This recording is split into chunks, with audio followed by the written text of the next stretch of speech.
BBC বাংলার television অনুষ্ঠান BBC প্রবাহে আপনাদের সবাইকে স্বাগত জানাচ্ছি আমি শারমিন রমা। শুরুতেই দেখে নেব আজ কি থাকছে। ট্রাম্প প্রশাসনের নতুন শুল্ক নীতির ঝড় চলছে। চীনকে কাবু করতে ধনী জাপান, দক্ষিণ কোরিয়া থেকে দরিদ্র বাংলাদেশ পর্যন্ত ছড়িয়ে আছে বাড়তি শুল্কের জাল। বন্ধু শত্রু কেউই রেহাই পাচ্ছেন না। এশীয় দেশগুলোই কেন ট্রাম্পের বাণিজ্য যুদ্ধের লক্ষ্য, জানবো ডেস্ক রিপোর্টে।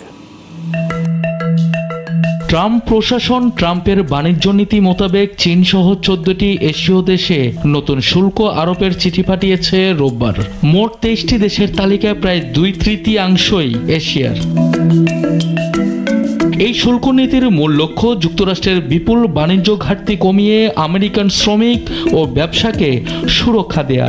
ট্রাম্প মনে করছেন চীন ও অন্যান্য এশীয় দেশ যুক্তরাষ্ট্রের বিপরীতে অন্যায্য সুবিধা নিয়ে বিশ্ববাজারে দাপিয়ে চলেছে। এশিয়ার ট্রাম্পের শুল্ক নীতির আরেকটি কারণ চীনের অর্থনৈতিক শক্তিকে সীমিত করে মার্কিন প্রভাব বজায় রাখা। পাশাপাশি ট্রাম্প প্রশাসন দ্বিপাক্ষিক চুক্তির উপর জোর দিচ্ছে, যেখানে মার্কিন শর্তেই চলবে ব্যবসা, তৃতীয় পক্ষের হস্তক্ষেপ থাকবে না। তবে ট্রাম্প প্রশাসন শুরুতে যে 90 দিনে 90টি চুক্তি করার ঘোষণা দিয়েছিল তা বাস্তবায়ন থেকে এখনো অনেক দূরে রয়েছে। এতদিনে কেবল ভিয়েতনাম চুক্তিতে পৌঁছাতে পেরেছে। এইসব সিদ্ধান্ত এশিয়ার রপ্তানি নির্ভর অর্থনীতিগুলোর উপর সরাসরি প্রভাব ফেলবে বলে মনে করা হচ্ছে। ব্যবসা, কর্মসংস্থান, বিনিয়োগ সব ক্ষেত্রে এখন নতুন সমঝোতায় যেতে হচ্ছে দেশগুলোকে।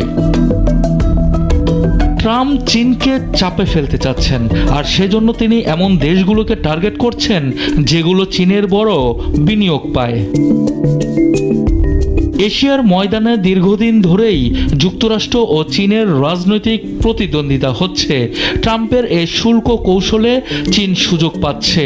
ট্রাম্প সময় বাড়িয়ে নিজের অবস্থান অবশ্য দুর্বল করে ফেলেছেন। তবে কে বেশি বন্ধু পাবে এ বাণিজ্য যুদ্ধে তা এখনো বলা যাচ্ছে না। আবারও মাঠে নামছে পাকিস্তান তেহরিকে ইনসাফ। কারাগারে বন্দী দলের প্রতিষ্ঠাতা এবং সাবেক প্রধানমন্ত্রী ইমরান খানের মুক্তির দাবিতে দেশব্যাপী বিক্ষোভের ডাক দিয়েছে দলটি। 5 আগস্ট ইসলামাবাদ দখল নিতে চায় বিরোধী দলগুলো, তবে কঠোর হবে দেশটির সরকার এমন শঙ্কাও আছে।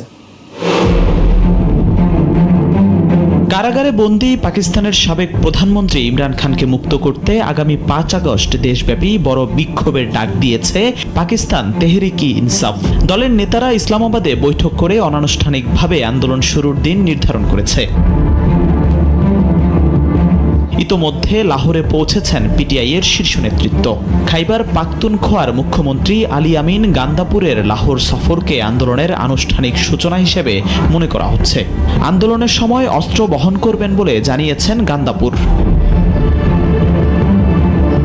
প্রশ্ন উঠেছে, কেন আন্দোলন শুরুর দিন হিসেবে 5 আগস্ট নির্ধারণ হলো? আসলে 2023 সালের 5 আগস্ট বিভিন্ন মামলায় ইমরানকে কারাগারে বন্দী করা হয়। গত 2 বছর ধরে তিনি কারাগারেই রয়েছেন, আর তাই ওই দিনেই ইমরান খানকে মুক্ত করতে আন্দোলনের ডাক দিয়েছে পিটিআই। পাঞ্জাব পুলিশ পিটিআই সংসদ সদস্যদের লাহোরে প্রবেশে বাধা দিতে পারে বলে ধারণা করা হচ্ছে।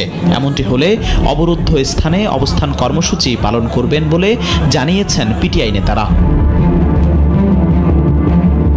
ইতোমধ্যে দলটির নেতাকর্মীদের বাড়িতে অভিযান চালিয়েছে পুলিশ। পিটিআই সফররত দলটিকে স্বাগত জানাতে জড়ো হওয়া ইয়াসির গিলানি সহ 5 জন নেতাকে আটক করেছে আইনশৃঙ্খলা বাহিনী। এর আগে ঈদুল আজহার পরে ইমরানকে মুক্ত করার আন্দোলনের কথা বলেছিল পিটিআই। তবে তারা এখন 5 আগস্ট থেকে এই আন্দোলন শুরুর কথা বলছে। দলটির নেতারা বলছেন, তাদের নেতাকে কোনো যুক্তিসঙ্গত কারণ ছাড়াই কারাগারে আটক রাখা হয়েছে। এদিকে ইমরানের বোন আলেমা খান ঘোষণা দিয়েছিলেন যে কারাগার থেকেই এই আন্দোলনের নেতৃত্ব দেবেন পিটিআই প্রতিষ্ঠাতা। আন্দোলনের পরিকল্পনা সম্পর্কে জানে তাদের পরিবার, তবে পরিকল্পনার বিষয়ে বিস্তারিত কিছু জানাননি আলেমা খান।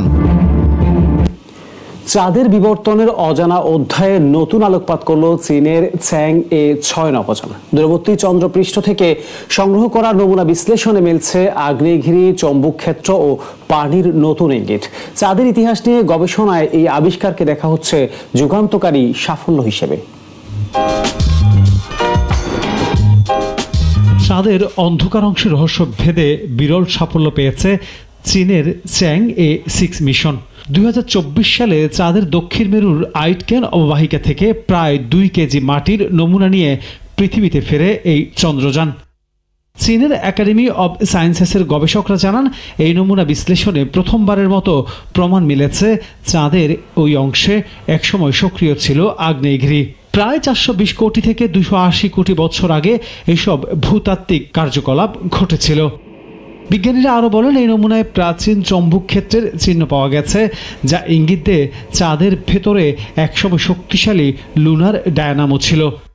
এছাড়া গবেষণা উঠে এসেছে চাঁদের এই অংশে পানির উপস্থিতি অনেক কম। এর মানে চাঁদের দুটি গোলার্ধের পানির বন্টন একরকম ছিল না। বিশেষজ্ঞরা বলছেন, যেখান থেকে নমুনা সংগ্রহ করা হয়েছে সে বিশাল গর্ত সৃষ্টি হয়েছিল এমন এক সংঘর্ষে যার শক্তি ছিল পারমাণবিক বিস্ফোরণের চেয়েও 1 ট্রিলিয়ন গুণ বেশি। এ নিয়ে সম্প্রতি নেচার জার্নালে প্রকাশিত 4টি গবেষণাপত্র চাঁদের ভূবৈজ্ঞানিক ইতিহাসের একাধিক নতুন অধ্যায় উন্মোচন করেছে। ভারতের পররাষ্ট্রমন্ত্রী এস জয়শঙ্কর চীনের ভাইস প্রেসিডেন্ট হান ঝেং এর সঙ্গে বৈঠক করেছেন। আজ বেইজিংয়ে বৈঠকে দ্বিপক্ষীয় সম্পর্কের ইতিবাচক অগ্রগতির আশা জানান এস জয়শঙ্কর। বৈঠকে জয়শঙ্কর চীনের সাংহাই কোঅপারেশন অর্গানাইজেশনের সভাপতিত্বকে ভারতের পক্ষ থেকে সমর্থনের কথাও জানান। এস জয়শঙ্কর জানান, বেইজিংয়ে বৈঠক দ্বিপাক্ষিক সম্পর্কের উন্নতির কথা এসেছে। তার মতে ভারত চীন সম্পর্কের ক্রমাগত স্বাভাবিকীকরণ দুই পক্ষের জন্যই লাভজনক ফলাফল আনতে পারে। জটিল বৈশ্বিক পরিস্থিতিতে উভয় পক্ষের মধ্যে মুক্ত মতবিনিময় তাই অত্যন্ত গুরুত্বপূর্ণ।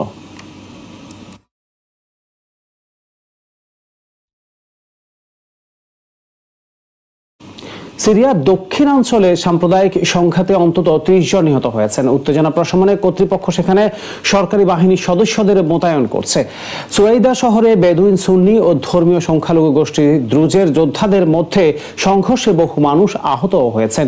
গত বছরের ডিসেম্বরের বাসার আল আসাদের শাসনের অবসানের পর সিরিয়ার বিভিন্ন সম্প্রদায়ের মধ্যে লড়াই সংঘাত বেড়েছে।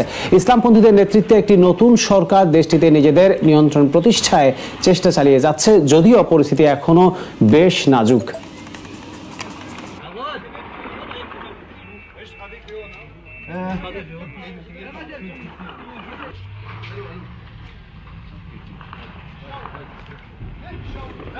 পুতিনের উপর বেজায় খেপেছেন ট্রাম্প। তার মতে রুশ প্রেসিডেন্ট মুখে ভালো ভালো কথা বলেন আর সন্ধ্যায় বোমা মারেন। তাই ইউক্রেনের প্যাট্রিয়ট ক্ষেপণাস্ত্র পাঠাচ্ছেন ট্রাম্প। ওদিকে বসে নেই রাশিয়াও। যুক্তরাষ্ট্রের সঙ্গে সম্পর্ক, ইউক্রেন ও যুদ্ধ নিয়ে চীনের সঙ্গে গাঁট ছাড়া বাঁধছে তারা। চীন রাশিয়ার মধুর সম্পর্কে দুশ্চিন্তায় পশ্চিমা বিশ্ব।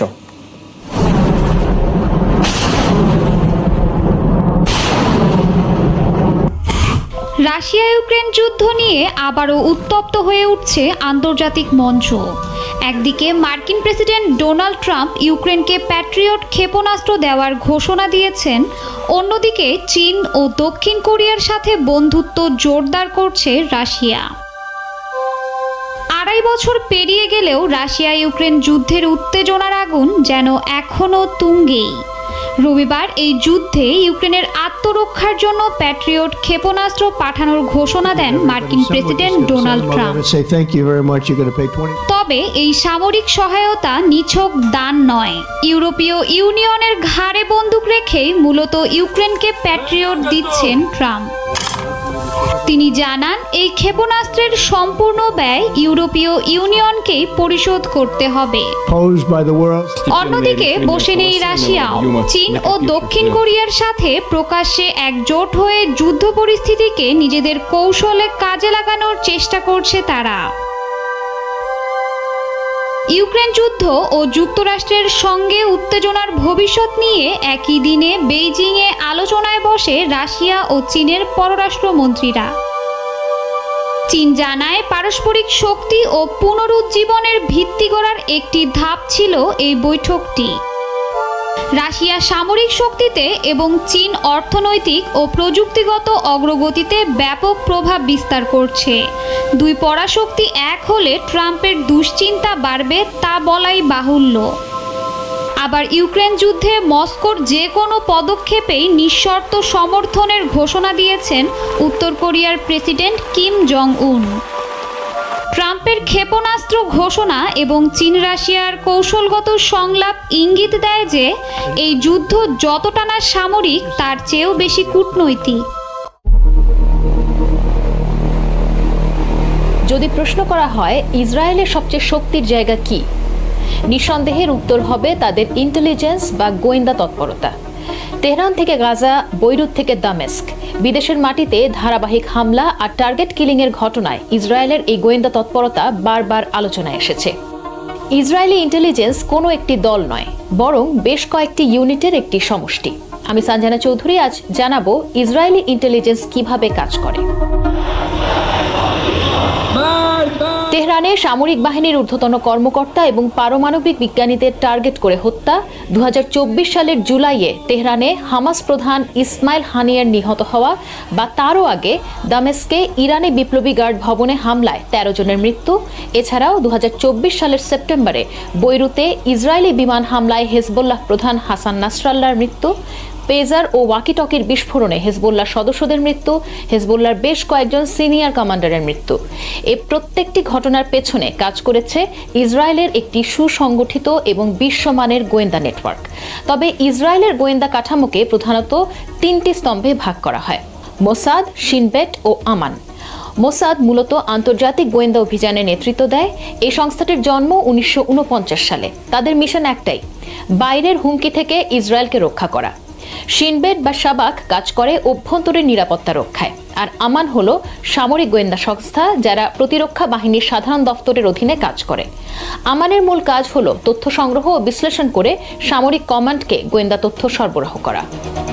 এই 3টি মূল স্তম্ভের উপর ভর করে গড়ে উঠেছে আরও কিছু অতি গোপন ইউনিট যারা নজরদারি, তথ্য সংগ্রহ এবং সাইবার হামলার মতো আধুনিক যুদ্ধ কৌশলে পারদর্শী। ইরানের জন্য গড়া বিশেষ ইউনিট ব্রাঞ্চ 54 হলো ইসরায়েলের সামরিক গোয়েন্দা বিভাগের একটি নতুন ইউনিট, যেটি 2023 সালের জুনে প্রতিষ্ঠিত হয়। এর মূল কাজ ইরান ও তাদের বিপ্লবী রক্ষী বাহিনীর কার্যক্রম নজরদারি করা এবং সম্ভাব্য যুদ্ধের প্রস্তুতি নেওয়া। এই ইউনিট ইরানের সামরিক অবকাঠামো, প্রশিক্ষণ কৌশল ও যুদ্ধক্ষেত্রের টার্গেট সম্পর্কে গোয়েন্দা তথ্য সংগ্রহ করে। ধারণা করা হচ্ছে ইরানের ওপর সাম্প্রতিক ইসরায়েলি হামলাগুলোর পেছনে ব্রাঞ্চ 54-এর গুরুত্বপূর্ণ ভূমিকা রয়েছে। ইসরায়েলের কান ইউনিট 8200। ইসরায়েলের সবচেয়ে বড় এবং শক্তিশালী ইউনিট হলো ইউনিট 8200, যা 1952 সালে গঠিত হয়। যারা ইসরায়েলের কানের কাজ করে তাদের মূল কাজ ইলেকট্রনিক মাধ্যম থেকে তথ্য সংগ্রহ করা। এক্ষেত্রে তারা গোপনে আড়ি পাততে ওয়্যার ট্যাপিং বা মোবাইল সিগন্যাল ট্যাপিং করে, সেই সাথে সোশ্যাল মিডিয়ায় নজরদারি, গোয়েন্দা ও সামরিক তথ্য ডিকোড করা, এনক্রিপ্টেড মেসেজ পুনরুদ্ধার, সাইবার হুমকি শনাক্ত, গোয়েন্দা তথ্য সংগ্রহের জন্য ইলেকট্রনিক ও সাইবার ডিভাইস তৈরি করা সহ আরও নানা কাজ করে। বিশ্লেষকদের মতে 2010 সালে ইরানে পারমাণবিক স্থাপনাগুলো ক্ষতিগ্রস্ত করতে স্টাক্সনেট নামে একটি ভাইরাস ব্যবহার করা হয়েছিল। এই সাইবার হামলার পেছনেও ছিল ইউনিট 8200। এই ইউনিট 10,000-এর বেশি সদস্য নিয়ে কাজ করে, যারা এলিট এবং শিক্ষিত বাহিনী থেকে বাছাই করা। ইউনিট 8200 যদি কান হয়, ইউনিট 9900 হলো চোখ, যার কাজ স্যাটেলাইট, ড্রোন, গোয়েন্দা বিমানের মাধ্যমে ছবি বা ভিডিও ভিত্তিক গোয়েন্দা তথ্য সংগ্রহ করা। আধুনিক প্রযুক্তির সাহায্যে তারা 3D মানচিত্র তৈরি করে যেন ইসরায়েলি সেনারা যুদ্ধক্ষেত্রে ঢোকার আগে প্রতিটি ভবনের নকশা ও ছাদের ছবি পেয়ে যায়, যা তাদেরকে যুদ্ধক্ষেত্রে সিদ্ধান্ত গ্রহণে সহায়তা করে এবং শত্রুপক্ষের গতিবিধি বিশ্লেষণ করে সেনাবাহিনীকে সেই তথ্য সরবরাহ করে ইউনিট 9900। গোয়েন্দা স্যাটেলাইট ব্যবহারের মাধ্যমে ইরানের সামরিক ঘাঁটিগুলোর ওপর নজরদারি করাও তাদের কাজ। শুধু প্রযুক্তি নয়, সরাসরি মানুষের মাধ্যমে তথ্য সংগ্রহে পারদর্শী ইসরায়েল। ইউনিট 504 মূলত হিউম্যান ইন্টেলিজেন্স বা মানুষের মাধ্যমে গোয়েন্দা তথ্য সংগ্রহের কাজে নিয়োজিত। দেশের ভেতরে এবং দেশের বাইরের বিপজ্জনক অঞ্চলে তারা হিউম্যান এজেন্ট বা গুপ্তচর নিয়োগ করে এবং শত্রুপক্ষের ঘাঁটি সম্পর্কে খুঁটিনাটি তথ্য সংগ্রহ করে। গাজা থেকে লেবানন সীমান্ত পেরিয়ে সোর্স নিয়োগ করা, এটাই তাদের নৈপুণ্য। বিবিসি বাংলা এমন নানা ধরনের কন্টেন্ট পেতে সাবস্ক্রাইব করুন আমাদের ইউটিউব চ্যানেল এবং চোখ রাখুন আমাদের ওয়েবসাইটে। এছাড়া আপনারা কি কি ধরনের কন্টেন্ট দেখতে চান সেই বিষয়ে কমেন্ট বক্সে জানাতে ভুলবেন না।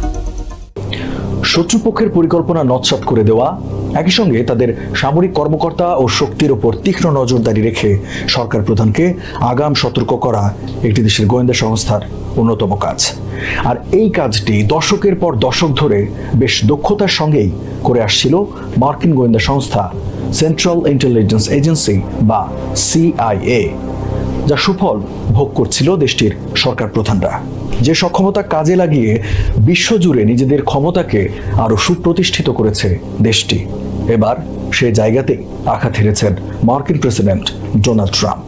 প্রেসিডেন্ট হিসেবে দায়িত্ব গ্রহণের পরপরই CIA থেকে অনেক চৌকস কর্মকর্তাকে সরিয়ে দিয়েছেন, ভাঙচুর ও দুর্বল করে দিয়েছেন মার্কিন পররাষ্ট্রনীতির সঙ্গে ওতপ্রোতভাবে জড়িত CIA-র নজরদারি তথ্যকে। শুধু কি তাই, CIA-তে এমন সব মানুষকে ক্ষমতা দিয়েছেন যারা হোয়াইট হাউসের থেকে প্রেসিডেন্ট ট্রাম্পের জন্যই হুমকি হয়ে দাঁড়াতে পারেন। ফরেন পলিসির এক বিশ্লেষণে মার্কিন গোয়েন্দা নজরদারি নিয়ে উঠে এসেছে এমন সব তথ্য, কিন্তু কিভাবে সেটা?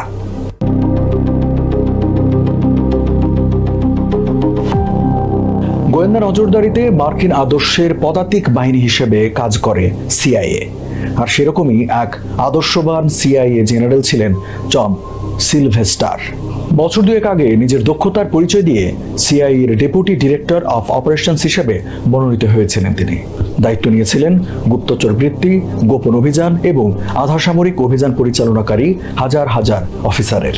ইউক্রেনে রাশিয়ার যুদ্ধ পরিকল্পনার আগাম তথ্য, আসন্ন আক্রমণ সম্পর্কে বিশ্বকে সতর্ক করার পাশাপাশি কিয়েভের সামরিক ও গোয়েন্দা পরিষেবাগুলোকে সমর্থন প্রদানের পুরস্কার স্বরূপ শেষ সময়ে তাকে CIA-র ভারপ্রাপ্ত পরিচালক করে দিয়ে যান জো বাইডেন সরকার। কিন্তু প্রেসিডেন্ট হিসেবে শপথ গ্রহণের মাত্র 3 দিন পরেই তাকে সরিয়ে জন রেডক্লিফকে CIA-র প্রধান হিসেবে দায়িত্ব দেন ট্রাম্প। এরপরও উপপরিচালক হিসেবে দায়িত্ব পালন করা সিলভেস্টার শেষ পর্যন্ত মে মাসে পদত্যাগ করেন।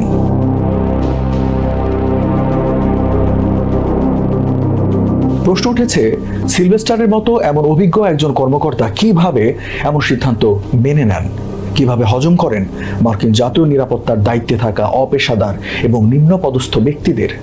চোখের সামনে এমনটা ঘটার পরও কি তিনি আশঙ্কা করেন না যুক্তরাষ্ট্রে ভয়াবহ গোয়েন্দা ব্যর্থতার? কেননা মার্কিন পররাষ্ট্র নীতিতে সবসময়ই গুরুত্বপূর্ণ দায়িত্ব পালন করে এসেছে CIA। এছাড়া দেশটির গুপ্তচররা কেবল প্রেসিডেন্টের নির্দেশেই গোপন অভিযান পরিচালনা করে থাকেন।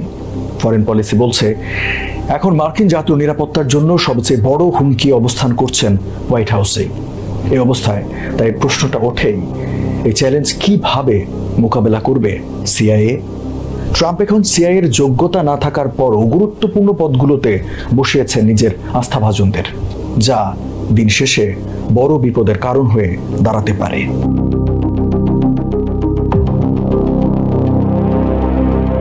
স্নায়ুযুদ্ধের সময় CIA-র বুট ক্যাম্পের পরিচালক হিউ ক্যানিংহ্যাম সংস্থাটির তরুণ প্রশিক্ষণার্থীদের বলেছিলেন, আমাদের মধ্যে অবশ্যই অনৈতিকতা থাকতে হবে এবং একই সঙ্গে আমাদের মধ্যে নৈতিকতাও থাকতে হবে।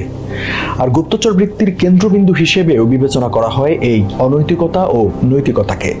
এতদিন যা ছিল একজন CIA কর্মকর্তা ও বিদেশি এজেন্টদের মধ্যে, আর এই সম্পর্ক ছিল বিশ্বাস ও বিশ্বাসঘাতকতার সংমিশ্রণ, যা কিনা যুক্তরাষ্ট্রের প্রতি বিদেশি এজেন্টের বিশ্বাস ও তার বিশ্বাসঘাতকতার উপর নির্ভর করে প্রতিষ্ঠিত হয়েছিল। কিন্তু এখন প্রেসিডেন্ট ট্রাম্প তার মার্কিন মিত্রদের আস্থা ভেঙে দিয়েছেন। মিত্র রাষ্ট্রগুলোর উপর নানা বিধিনিষেধ আরোপ করে যুক্তরাষ্ট্রের নীতিকে করেছেন প্রশ্নবিদ্ধ, যার ফলে CIA-র ক্ষমতাও কমে গিয়েছে। এতদিন বিদেশি এজেন্ট নিয়োগ করে আন্তর্জাতিক অংশীদারদের সঙ্গে কাজ করে তাদের থেকে গুরুত্বপূর্ণ গোয়েন্দা তথ্য পেত CIA, যা ট্রাম্পের নীতির ফলে এখন হুমকির মুখে। সেই হুমকি কতটা ভয়াবহ তা কয়েকটি উদাহরণের মাধ্যমে বুঝে আসা যাক। দ্বিতীয় মেয়াদে ক্ষমতায় এসেই ট্রাম্প তার মিত্র রাষ্ট্র ইউক্রেনের প্রেসিডেন্ট ভলোদিমির জেলেনস্কিকে স্বৈরশাসক বলেছেন, যুদ্ধের দায়ও তার উপরই চাপিয়েছেন। একই সঙ্গে গত 5 মার্চ কিয়েভে মার্কিন গোয়েন্দা তথ্যের প্রবাহ বন্ধ করে দিয়েছেন, যাতে পরিষ্কার এই যুদ্ধে তার মৌন সমর্থন রাশিয়ার প্রতি, যা কিনা মার্কিন নীতির সম্পূর্ণ বিপরীত।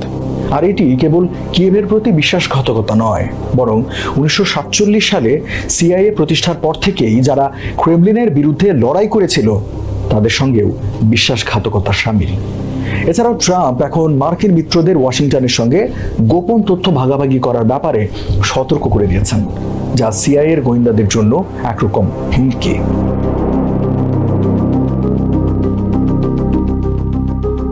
দু 2016 সালের ঘটনা। প্রথমবারের মতো মার্কিন প্রেসিডেন্ট হিসেবে নির্বাচিত হন ট্রাম্প। ওই নির্বাচনে তাকে জেতাতে গোপনে কাজ করে রাশিয়া এবং তথ্য ফাঁস করে সিআইএ, জানিয়ে শুরু হয়েছিল তুমুল হইচই। এরপর থেকেই সিআইএ কে বাঁকা চোখে দেখেন ট্রাম্প। ট্রাম্প সিআইএ কে কাল্পনিক ক্রিপ্টোক্রেসির গুপ্তচর এবং সেনাদের দ্বারা গোপনে তার প্রেসিডেন্টকে দুর্বল করার জন্য কাজ করা এক বাহিনী হিসেবে দেখেন। এছাড়া 2021 সালের 6 জানুয়ারি ক্যাপিটল হিলে ট্রাম্প সমর্থকদের বিদ্রোহের আগের সপ্তাহগুলোতে তার বিশ্বাস ছিল সিআইএ পরিচালক জিনা হ্যাম্পল তার বিরুদ্ধে প্রেসিডেন্ট নির্বাচনে ভোটে কারচুপির ষড়যন্ত্রের অংশ ছিলেন। কিন্তু প্রেসিডেন্টের এমন মন্তব্যের বিরুদ্ধে হ্যাম্পল অবস্থান নিলে সিআইএ এর ওপর ট্রাম্পের ক্ষোভ আরো বাড়ে, যার শোধ দ্বিতীয় মেয়াদে প্রেসিডেন্ট নির্বাচিত হবার পর তুলেছেন ট্রাম্প।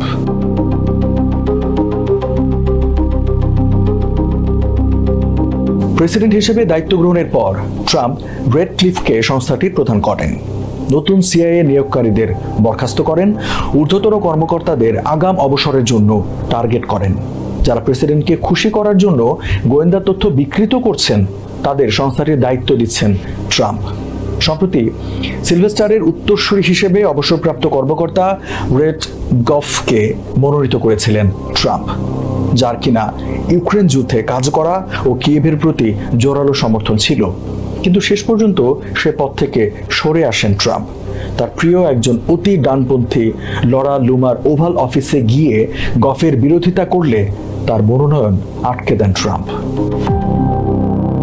তাদের বাদ দিয়ে ট্রাম্প সিআইএতে রেডক্লিফকে বসিয়েছেন, এফবিআইতে বসিয়েছেন তার এমএজিএ যোদ্ধা ক্যাশ প্যাটেলকে, আর জাতীয় গোয়েন্দা তত্ত্বাবধানকারী হিসেবে দায়িত্ব দিয়েছেন তুলসী গেবার্টকে, যারা কিনা ট্রাম্পের জাতীয় নিরাপত্তা ব্যবস্থাকে দুঃস্বপ্নে পরিণত করতে পারেন বলে মনে করা হচ্ছে।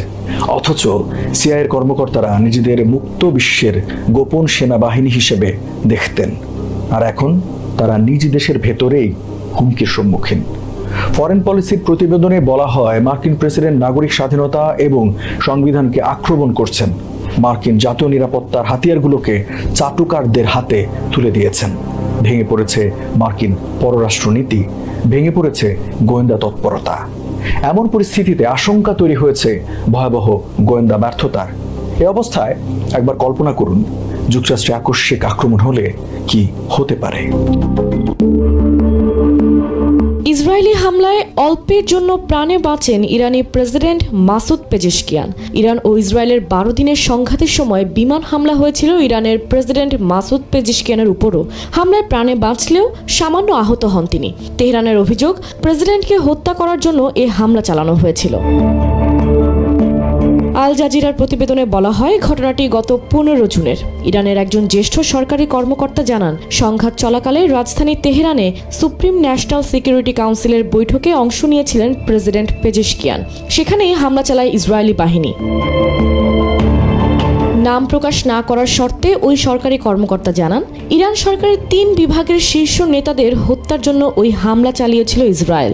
ইরানের সরকার ব্যবস্থাকে উৎখাত করা ছিল হামলার উদ্দেশ্য। এজন্য ইসরায়েলকে খেসারত দিতে হবে। ওই দিন তেহরানে সরকারের নির্বাহী আইন ও বিচার বিভাগের প্রধান সহ অন্যান্য জ্যেষ্ঠ কর্মকর্তার সঙ্গে বৈঠকে অংশ নিয়েছিলেন প্রেসিডেন্ট পেজেশকিয়ান। দুপুরের আগে আগে বৈঠক চলার সময় হামলার ঘটনা ঘটে।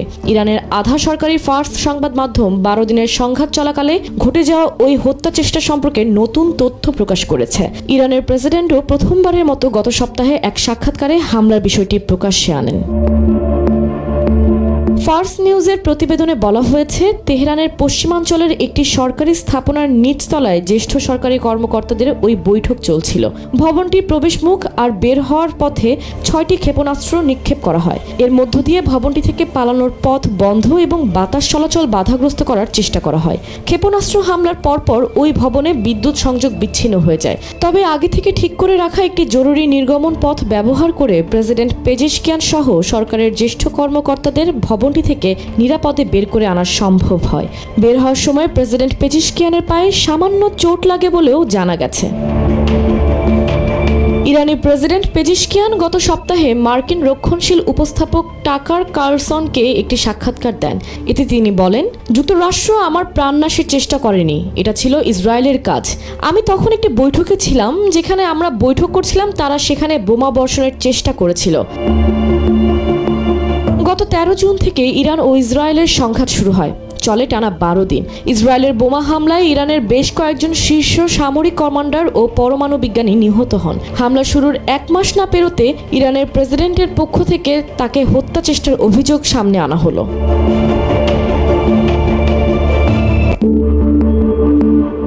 জোর যার মুল্লুক তার, প্রচলিত এই কথার প্রমাণ মেলে বৈশ্বিক রাজনীতির দিকে তাকালেও। যেখানে প্রতিরক্ষার দিক দিয়ে যে যত বেশি শক্তিশালী, বিশ্ব রাজনীতিতে তার তত বেশি ক্ষমতা। আর এই ক্ষমতার জোরে রুশ প্রেসিডেন্ট ভ্লাদিমির পুতিন একরকম একাই লড়াই চালিয়ে যাচ্ছেন ইউক্রেন তথা পশ্চিমা জোটের সঙ্গে। টানা 3 বছরেরও বেশি সময় ধরে পশ্চিমাদের তটস্থ করে রেখেছেন তিনি। একটু একটু করে তার বাহিনী দখলে নিচ্ছে ইউক্রেনের ভূখণ্ড। এতে গোটা ইউরোপের সার্বভৌমত্বই এখন হুমকির মুখে বলে মনে করছেন ফরাসি প্রেসিডেন্ট ইমানুয়েলে মাখো। আর এমন হুমকিতে যে দ্বিতীয় বিশ্বযুদ্ধের পর কখনোই পড়তে হয়নি ইউরোপকে, 13 জুলাই প্যারিসে ফরাসি সশস্ত্র বাহিনীর উদ্দেশ্যে দেওয়া এক ভাষণে তা অকপটে স্বীকার করেন মাখো। মাখো তার সশস্ত্র বাহিনীর উদ্দেশ্যে বলেন, আমরা এক গুরুত্বপূর্ণ সন্ধিক্ষণে দাঁড়িয়ে, যেখানে বৈশ্বিক রাজনীতি অত্যন্ত জটিল ও অনিশ্চিত হয়ে উঠেছে। এই সময় তিনি এমন পরিস্থিতিকে তিনি দ্বিতীয় বিশ্বযুদ্ধের পর ইউরোপের স্বাধীনতার জন্য সবচেয়ে বড় হুমকি হিসেবে দেখছেন বলেও মন্তব্য করেন। একই সঙ্গে প্রতিরক্ষা খাতে বাজেট বাড়ানোর ঘোষণা দেন মাখো। তিনি বলেন, আগামী বছর প্রতিরক্ষা ব্যয় আগের বছরের তুলনায় 3.5 বিলিয়ন ইউরো বাড়বে, আর 2027 সালে এই বাজেট আরও 3 বিলিয়ন ইউরো বাড়ানো হবে। হঠাৎ প্রতিরক্ষা খাতে বাজেট বাড়ানোর কারণ হিসেবে তিনি রাশিয়ান হুমকির কথা উল্লেখ করেন। একই সঙ্গে পুতিনের সাম্রাজ্যবাদী নীতি ও দখলের নিন্দা জানান। 2022 সালের ফেব্রুয়ারিতে ইউক্রেনে সামরিক অভিযান শুরু করে রাশিয়া, যা সময় গড়ানোর সঙ্গে আরও তীব্র যুদ্ধে পরিণত হয়। মার্কিন প্রেসিডেন্ট ডোনাল্ড ট্রাম্প এই যুদ্ধ দ্রুতই থামিয়ে দেওয়ার ব্যাপারে আশ্বাস দিলেও বাস্তবতা বলছে এখনই এ যুদ্ধ থামছে না, বরং প্রতিদিনই একটু একটু করে ইউক্রেনের দখল নিচ্ছে রুশ সেনারা, যা কিনা দ্বিতীয় বিশ্বযুদ্ধের পর ইউরোপের মাটিতে সবচেয়ে দীর্ঘায়িত যুদ্ধ। রুশ হুমকি বুঝতে পেরে 2027 সালের মধ্যে ফ্রান্সের সামরিক বাজেট দ্বিগুণ করার প্রতিশ্রুতি দিয়েছিলেন মাখো, যা কিনা তাদের পূর্ব পরিকল্পনার চেয়েও 3 বছর আগে করতে হচ্ছে। অথচ এর আগে 2017 সালে ফ্রান্সের প্রতিরক্ষা বাজেট ছিল 32 বিলিয়ন ইউরো, যা এখন নতুন পরিকল্পনায় আগামী 2 বছরের মধ্যে বেড়ে দাঁড়াবে 64 বিলিয়ন ইউরোতে। আর মাখোর এই প্রস্তাব এখন দেশটির পার্লামেন্টে অনুমোদনের অপেক্ষায় আছে। গত 11 জুলাই ফরাসি সেনাবাহিনীর প্রধান থিয়েরি বার্কহার্ট বলেছেন, রাশিয়া ফ্রান্সকে ইউরোপে তার প্রধান প্রতিপক্ষ হিসেবে দেখে। একই সঙ্গে তিনি ইউরোপের বাকিদের সতর্ক করে দিয়ে বলেন, আগামীর বিশ্বে ইউরোপীয় দেশগুলোর অবস্থান ইউক্রেনে নির্ধারিত হচ্ছে। মাখো স্বীকার করেছেন রুশ হুমকির কথা। তিনি জানিয়েছেন, এই পৃথিবীতে স্বাধীন থাকতে হলে ভয় পাওয়াতে হয়, আর ভয় পাওয়াতে হলে শক্তিশালী হতে হয়। এদিকে ফ্রান্সের মতো সামরিক জোট ন্যাটো সদস্যরাও প্রতিরক্ষা খাতে ব্যয় বাড়াচ্ছে। গত মাসে শেষ হওয়া ন্যাটো সম্মেলনে নিজেদের জিডিপির 5% প্রতিরক্ষা খাতে ব্যয় করার ঘোষণা দিয়েছে তারা, যা কিনা এতদিন ছিল মাত্র 2%। 1 চা চামচের 15 ভাগের 1 ভাগ। চ্যাটজিপিটির সাথে একটি সাধারণ কথোপকথনে এই পরিমাণ পানি ব্যবহৃত হয় বলছেন প্রযুক্তি প্রতিষ্ঠান ওপেন এআই এর প্রধান স্যাম অল্টম্যান। অর্থাৎ আপনি যদি লেখেন আমার এই অঙ্কটা সমাধান করে দাও, এতে 1 ফোঁটা পানি খরচ হয়। অথবা আপনি যদি জিজ্ঞেস করেন আমি কি এই রেসিপিতে কমলার জায়গায় লেবু ব্যবহার করতে পারবো, এতেও 1 ফোঁটা পানি ব্যবহার হয়। আকাশের রং কেন নীল, একটা ইমেইল লিখে দাও, আমার ওয়েবসাইটের কোড সাজিয়ে দেওয়ার মতো প্রম্পটেও হিসাবটা একই রকম। মিস্টার অল্টম্যান বলছেন চ্যাটজিপিটিতে প্রতিদিন 100 কোটি মেসেজ আসে, আর চ্যাটজিপিটি স্রেফ একটা এআই বট। এর সাথে জেমিনাই, ডিপসিক, ক্লডের মতো এআইগুলোকে যদি হিসেব করেন, তাহলে বলতেই হবে যে এআই বিপ্লব পানির উপরে ভীষণভাবে নির্ভরশীল। তবে স্যাম অল্টম্যান এআই এর জন্য যে পরিমাণ পানি ব্যবহারের কথা বলছেন তা নিয়ে সন্দেহ পোষণ করেন অনেক বিশেষজ্ঞই। At this point, there was just not enough information. এই পরিসংখ্যান বিশ্বাস করার মতো যথেষ্ট তথ্য উপাত্ত এই মুহূর্তে আমাদের কাছে নেই। সম্ভবত কোনো ছোট মডেলের উপর ভিত্তি করে এই সংখ্যা বলা হচ্ছে। আমরা যদি GPT-3 এর মতো মাঝারি মাপের ল্যাঙ্গুয়েজ ভিত্তিক কোনো মডেল বিবেচনা করি, সেই মডেলে 10 থেকে 50টি প্রশ্ন করলে প্রায় 500 মিলি বা আধা লিটার পানি ব্যবহার হবে। If you have 10 to 50 queries, you're going to be consuming roughly 500 milliliters water. Processor ঠান্ডা করা এবং বিদ্যুৎ উৎপাদনের জন্য যে পরিমাণ পানি লাগে সেটি ধরা হয়েছে এই গণনায়। বিবিসি স্যাম অল্টম্যানের এই ধারণা সম্পর্কে বিস্তারিত জানতে চেয়েছিল ওপেন এআই এর কাছে, তবে তারা এর বিস্তারিত জানাননি। সেই হিসেব জানা না গেলেও এআই যে প্রচুর পানি ব্যবহার করে তা নিশ্চিত। প্রতিবার এআইকে আপনি একটা প্রম্পট দিলে সেটি বুঝতে এবং সেই প্রশ্নের উত্তর দিতে এটিকে জটিল সমীকরণের সমাধান করতে হয়। বিশ্বের সবচেয়ে শক্তিশালী ও বিশেষ ধরনের কম্পিউটার চিপ এই কাজগুলো করে, যেগুলোকে বিশাল আকৃতির ডেটা সেন্টারে রাখা হয়। এমনকি ব্যবহারকারীরা প্রম্পট দেওয়ার আগেও এই মডেলগুলোকে প্রস্তুত করার সময় প্রশিক্ষণে এই চিপগুলো ব্যবহৃত হয়। আর এই কাজের সময় হার্ডওয়্যারকে যদি ঠিকমতো ঠান্ডা না করা হয় তাহলে সেগুলো ক্ষতিগ্রস্ত হতে পারে। বিশ্বের অধিকাংশ ডেটা সেন্টারই এয়ার কুলিং বা বায়ু শীতলীকরণ পদ্ধতিতে ঠান্ডা করা হয়। এআই আসার আগ পর্যন্ত এই পদ্ধতি নিয়ে কোনো সমস্যা ছিল না, কিন্তু এখনকার ডেটা সেন্টার আর অবকাঠামোতে অনেক বেশি জ্বালানি খরচ হয়। বর্তমানে লিকুইড কুলিং বা পানির উপর নির্ভরশীল ঠান্ডা করার পদ্ধতি ব্যবহার করা হয়। লিকুইড কুলিং এর জন্য পরিষ্কার পানি লাগে, যেন সেখানে ব্যাকটেরিয়া না জন্মায় আর সিস্টেমে কোনো ক্ষতি না হয়। অর্থাৎ এখানে ব্যবহার হয় মূলত পরিষ্কার খাবার পানি। একটা সাধারণ কুলিং সিস্টেমে কুলিং লিকুইড হিসেবে পানির সাথে রাসায়নিকের একটি মিশ্রণ ব্যবহার করা হয়। সার্ভারের ভেতরে প্রসেসিং চিপের উপরে এই কুলিং লিকুইড নেয়ার পাইপ স্থাপন করা হয়। এই কুলিং লিকুইড তাপ শোষণ করার পর সেটিকে একটি হিট এক্সচেঞ্জ ইউনিটে সরিয়ে নেওয়া হয়। এরপর সেই কুলিং লিকুইডকে ঠান্ডা করা হয় পানি ব্যবহার করে। ঠান্ডা হওয়ার পর আবারও কুলিং লিকুইড নেওয়া হয় সার্ভার ঠান্ডা করার কাজে। এর মধ্যে গরম হয়ে যাওয়া পানিকে নেওয়া হয় কুলিং টাওয়ারে, যেখানে ফ্যান ও বাষ্প ব্যবহার করে পানির তাপমাত্রা কমানো হয়। এই পদ্ধতিতে কিছু পানি বাষ্পীভূত হয়ে যায় আর বাকি থাকা পানি কয়েক দফায় চক্রাকারে ব্যবহৃত হয় সার্ভার ঠান্ডা করার কাজে। সবশেষে যতটুকু পানি বাকি থাকে তার নিকটবর্তী পানির উৎসে মুক্ত করা হয়। পুরো পদ্ধতিতে 80% বেশি পানি বাষ্পীভূত হয়ে যায়। এর অর্থ হলো প্রচুর পরিমাণ পানি আসলে বাষ্পীভূত হয়ে উড়ে যাচ্ছে, আর এই পানি আমরা এমন জায়গা থেকে নেই যা কৃষিকাজে বা মানুষের দৈনন্দিন জীবনে ব্যবহার হয়। ডেটা সেন্টার আর বৈদ্যুতিক গ্রিড বিশ্বের বিভিন্ন জায়গাতেই পানির উৎসের ওপর চাপ তৈরি করেছে, যা স্থানীয়দের চিন্তার কারণ হয়ে দাঁড়িয়েছে। স্পেন, ভারত, চিলি, ইউরুগুয়ে আর যুক্তরাষ্ট্রে কিছু জায়গায় স্থানীয়রা এর বিরুদ্ধে বিক্ষোভ করেছে।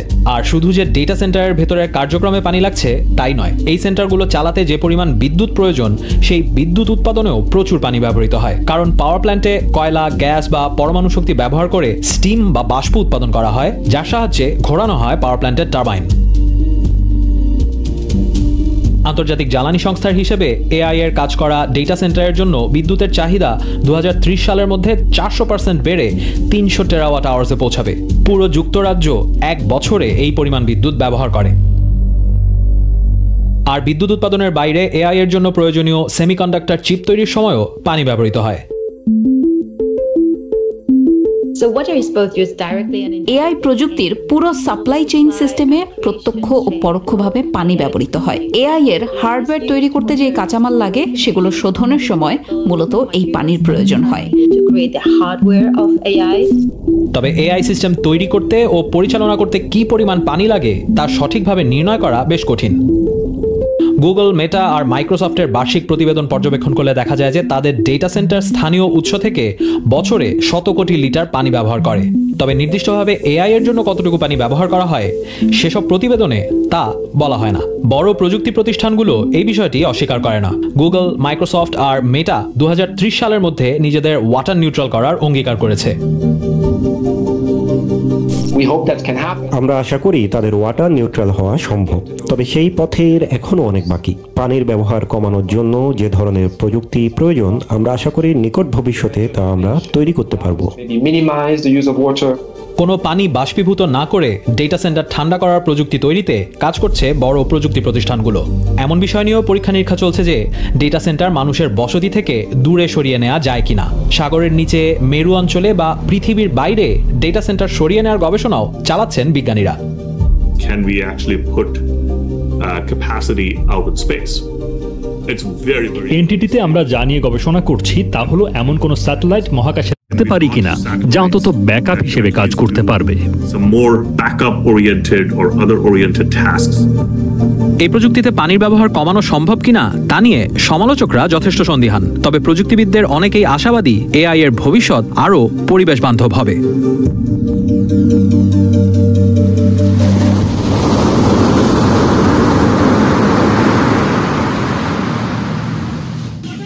সবাইকে শুভকামনা জানিয়ে আমি শারমিন রমাজ এখানে বিদায় নিচ্ছি। ভালো থাকবেন।